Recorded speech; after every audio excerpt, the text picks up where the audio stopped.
ہمارے معاشرے میں گالی دینا عام بات ہو گئی ہے. لوگوں کی زبان پر گالی ہوتے ہیں. کوئی بھی کام کرنے سے پہلے گالی دیتے ہیں. کہ جب گالی دینا اتنا بڑا گناہ ہے تو سوچو سود کھانا کتنا بڑا گناہ ہوگا.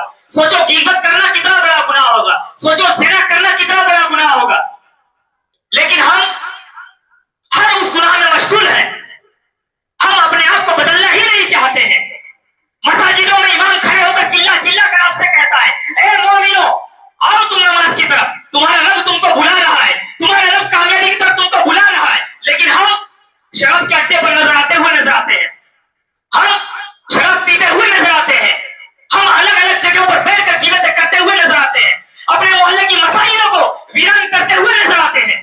یہ ہمارا حال بن چکا ہے.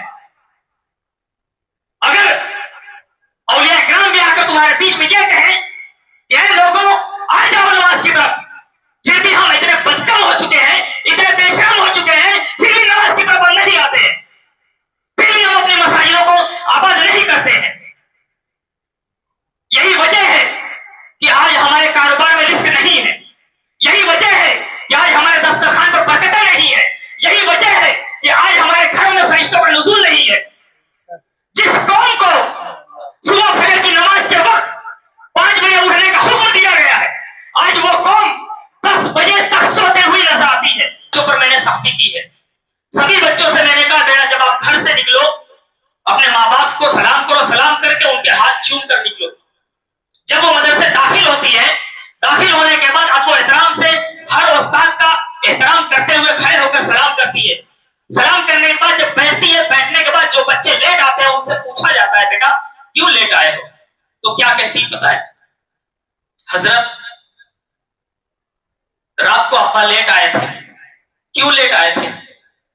تو بیٹی کہتی ہے ابا حضرت ابا دارو پی کے آئے تھے, شراب پی کے آئے تھے, اما کو مار رہے تھے.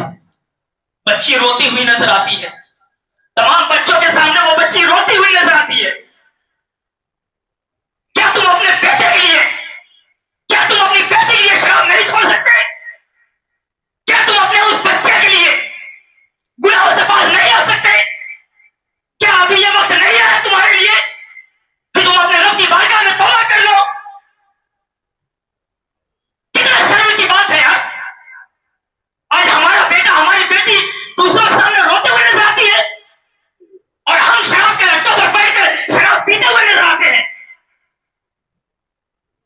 اسلام ہر گناہ سے بچاتا